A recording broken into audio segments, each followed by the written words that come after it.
What's going on? A pluses, nerd mixes. As you know, it has taken a little bit longer than usual to get to these reviews. I have been fighting something horrible. COVID-like symptoms.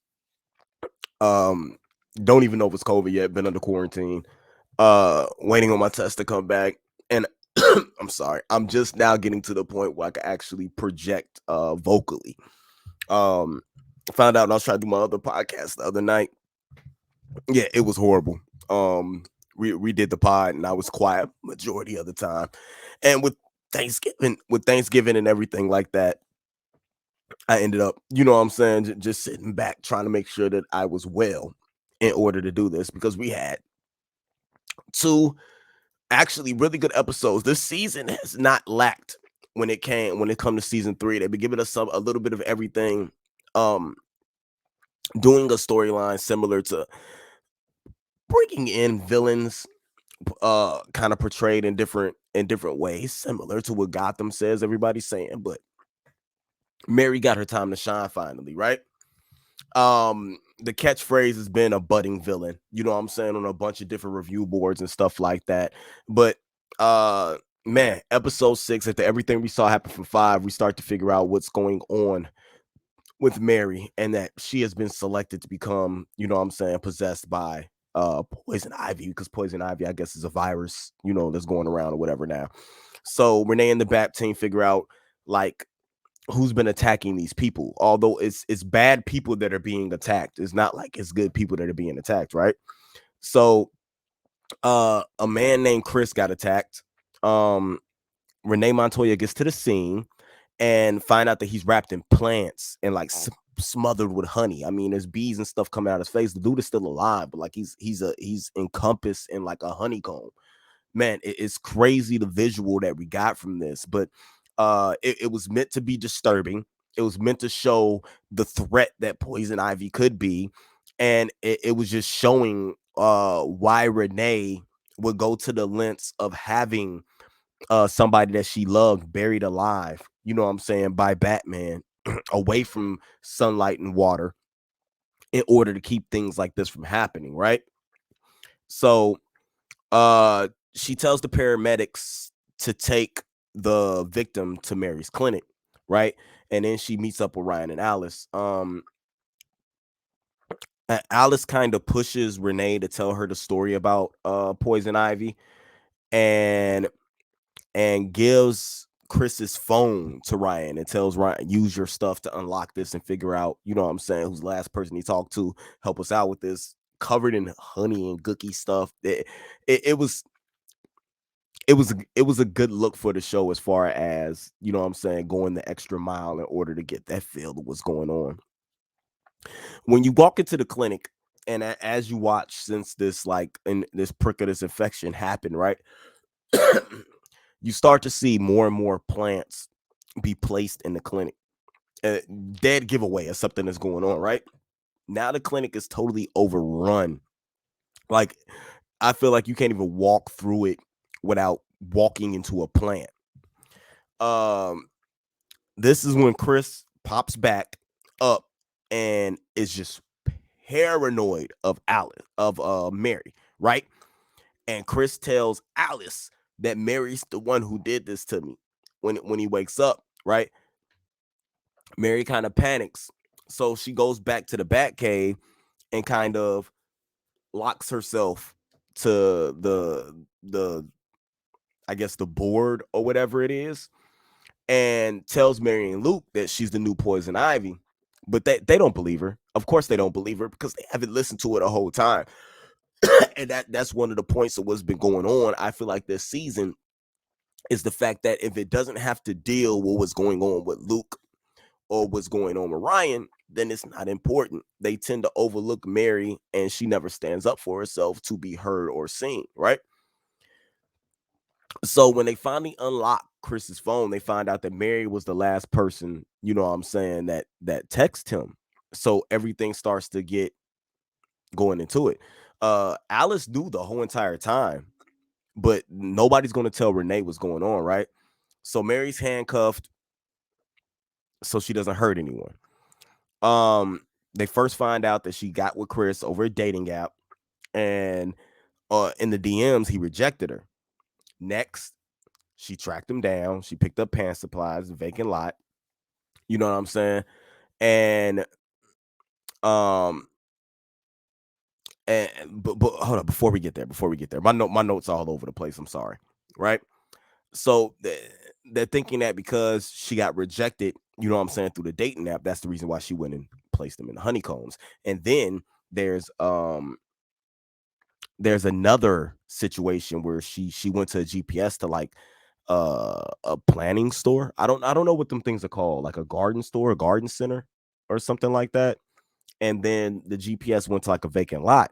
And then when they get there, they see that there's just like a pot sitting there.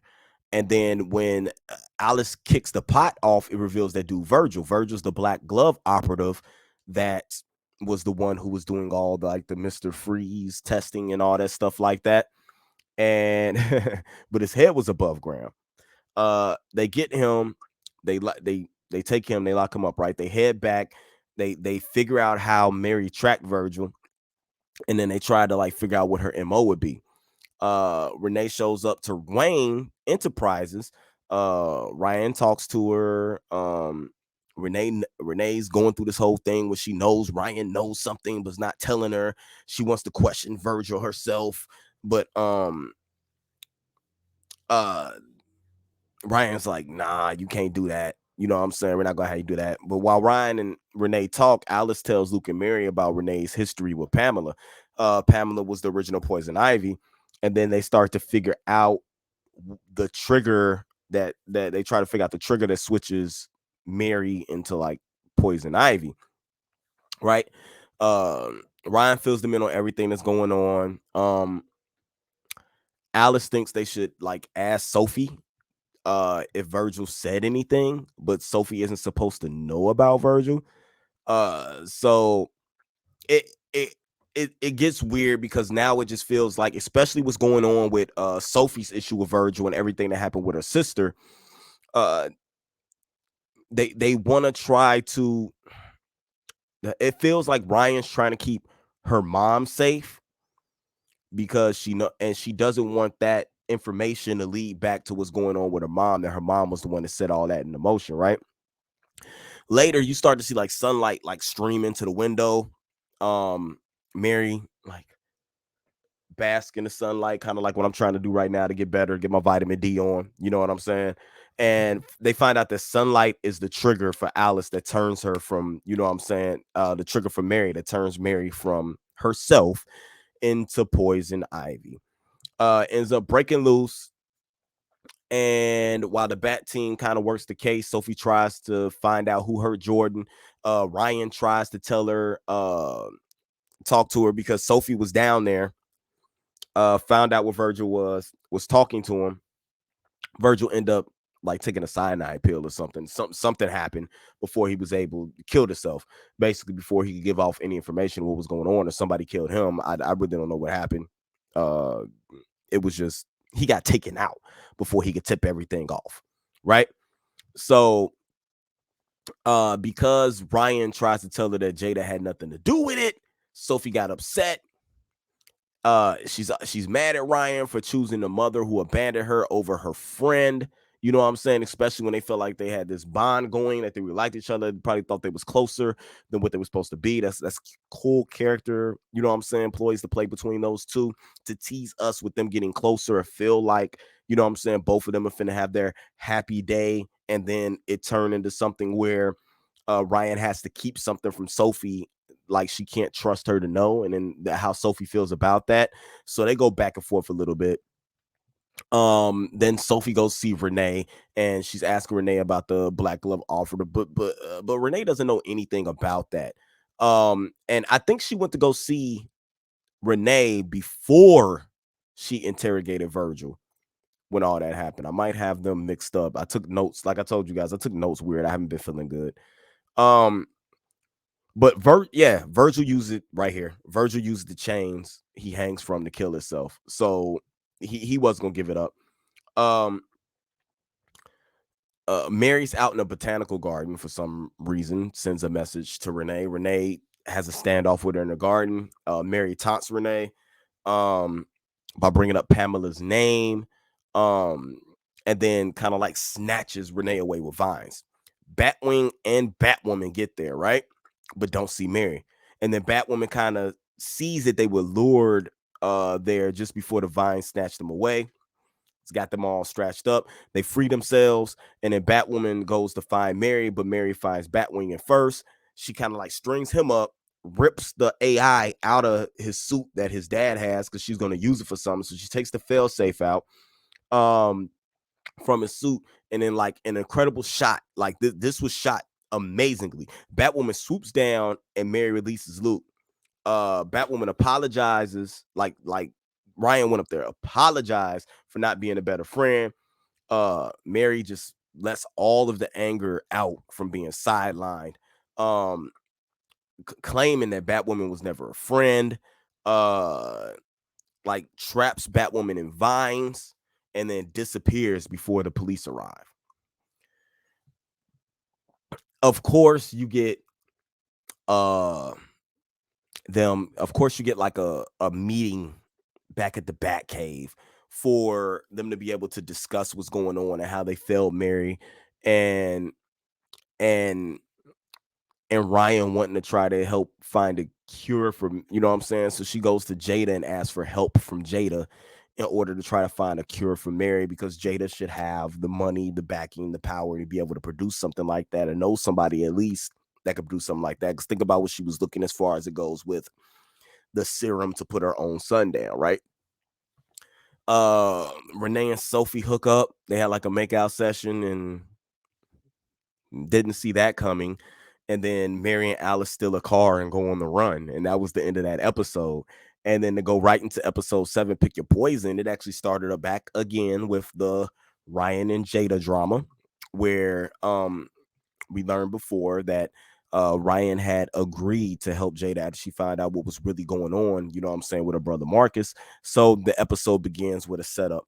Ryan and Marcus meet to discuss family business plans for like a takeover of Jet Industries, for them to be able to, you know, come back, merge together, and build something bigger than, you know what I'm saying, what Jada has.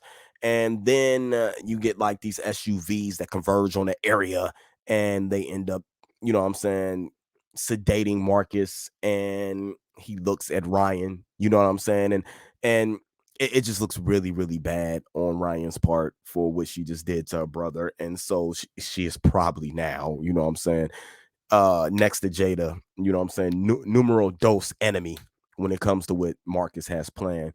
Then you go back to Jeterian Industries, and they're starting the cryostasis process on Marcus, right? But as the process begins, Jada is standing in the room with Marcus. He's like pleading to Jada, like telling her, please, mom, don't do this, mom, before it's too late. Jada bends down to give him a kiss on his forehead, and at that moment, he breaks out of his restraints and started just strangling Jada with like tubing, you know what I'm saying, like threatening to kill her, and then he just runs off.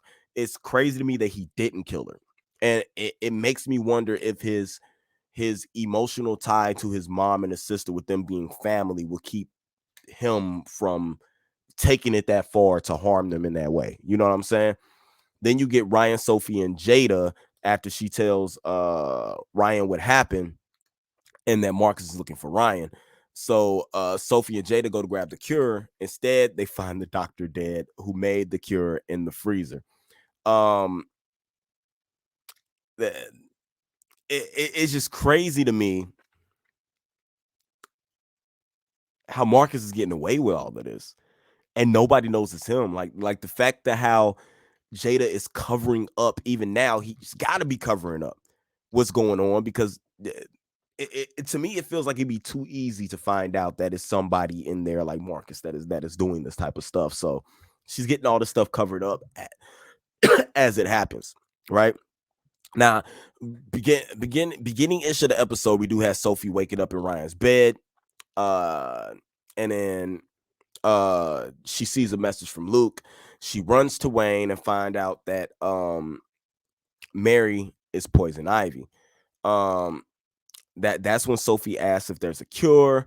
Uh, Ryan talks about it being somebody on Jada's team that's making it, and everything like that. And then after they get a hold of that cure, that's when Batwoman and Sophie go after Mary and Alice. Now, the majority of this episode was really about Alice's character development, especially with going through this. I mean, Alice's and Mary's. It's more about Mary, but about Mary's character development and the influence she can actually have on Alice and the influence Alice can have on her. Now, with them being technically siblings, you know what I'm saying, stepsisters, it was interesting that how Alice felt about that. Um, even if she wanted to get the nanites out of her blood, because that was the whole thing. They were doing tests on blood. They would in order to try to do like a blood transfusion to get all the nanites, you know what I'm saying, out of her blood. That was like their big task. And then Alice is going to help Mary go on the run so that she wouldn't end up in Arkham, right? Until she's able to find out a cure, find out how to control her abilities or whatever. And as she's doing it, she's finding out more about the ability she has, like using the pheromones in order to make anybody do what she want to do. When she kept having the bartender give them drinks, and the way she was able to ask everybody to get a sample of their blood until they're able to find somebody that had the type of blood they need. I think it was like O negative or O positive or something that they needed in order to do the blood transfusion, right? And this was really cool because it's the first time you got to see the actress, to me, playing Mary really deal with something, you know what I'm saying, since like the death of her mother, like contemplating what Alice was doing, you know what I'm saying, was this the right thing to do? You saw the hurt from her not having her friends, therefore it was interesting in the way that they handled that. But eventually you ended up with her going full poison ivy, right? So um with all of that going on, you ended up having Marcus go to Wayne. He finds Luke. Luke triggers a silent alarm that makes the guards come in, and Marcus kills the guard with a pen. A pen he got off of Luke's desk that was given to Luke by his dad. And then Luke only has one arm, and he's trying to fight back. And Marcus is gonna kill Luke, but he ends up gaining the upper hand and knocking him. You know what I'm saying? Knocking him on the ground. Ryan gets there. She tries to talk to Marcus. Marcus mocks her. He tells her that, you know what I'm saying, them bonding was a ruse. It was something he was doing. He couldn't help. You know what I'm saying? It was crazy how easy it was for him to be that brother that, you know what I'm saying, Ryan wanted, and how he was using her in order to get what he wanted.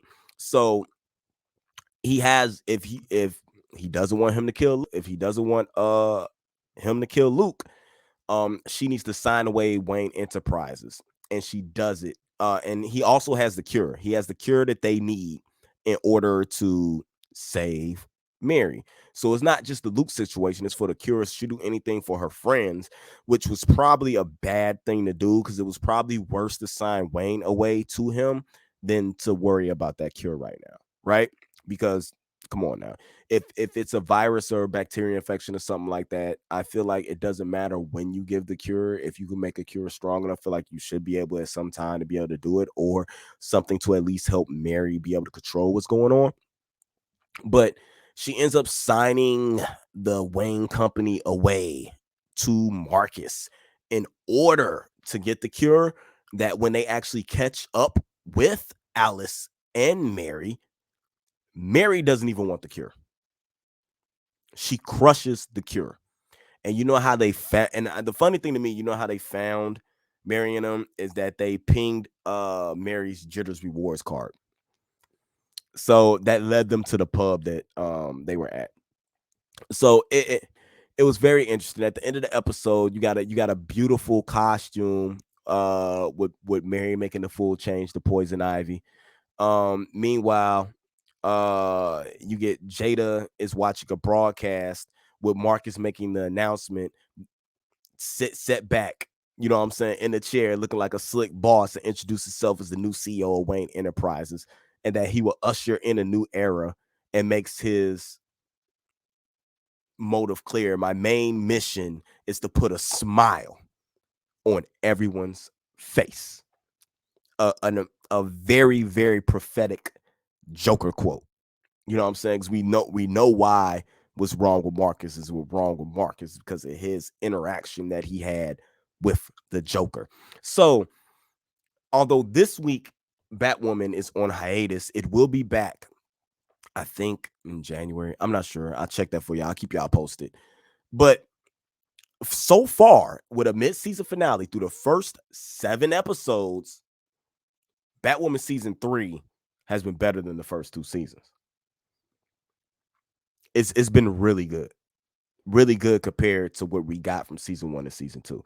No disrespect to Ruby Rose, no disrespect to Javicia Leslie and the reigns and the fixing she had to do coming in at season 2. But I really feel like they know where they want the storyline to go. They have interesting villains that they have legacy characters who are doing new things, and they're steadily growing their cast of characters and developing them into new facets of what's going on. And I really dig it. Let me know what you guys thought about this episode. Um, I like it. I like it. I like these last 2 episodes. I like these last 2. Pick Your Poison was probably my favorite out the 2. So the mid-season finale did add a little bit more punch to everything that was going on with me. But I've really been digging Batwoman this season. And if this is how the rest of the season is going to go, because remember, we got a whole another half a season to go. If they're going to keep it this pace and this is the type of storytelling that they're going to do, I see no issue with this series moving on, you know what I'm saying, to better things when it comes years to come. I could see another 3-4 seasons out of this show if they're going to keep doing content like this. You guys let me know what you thought about it in the comments below.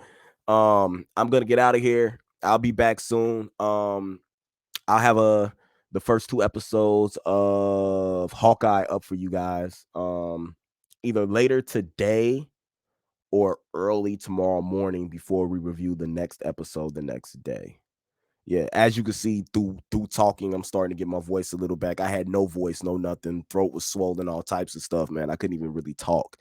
So I'm glad you guys stuck with us. I'm glad you guys come here for your reviews, and we appreciate every single one of y'all, man. Love y'all to death. We love all our A-pluses and nerd mixers. We can't wait to talk more with y'all about this show when it comes back. But I'm going to let Adam show y'all how y'all can get extra content on the Patreon, and then I'm going to catch you guys next time, all right? Keep it A+. This has been the Nerd Mix. Indie out. Let them know what's up, Adam. If you enjoy our content and want to be a part of helping our channel grow, become a patron supporter. We have affordable tiers to choose from that offer a variety of exclusive and early access content, from audio files for all of our shows for you to enjoy on the road, access to our Discord community, and plenty of reactions, reviews, character breakdowns, and more. Check us out at patreon.com/A+opinions. And as always, remember, like, subscribe, and hit that bell notification so anytime we drop a brand new video, you will be notified.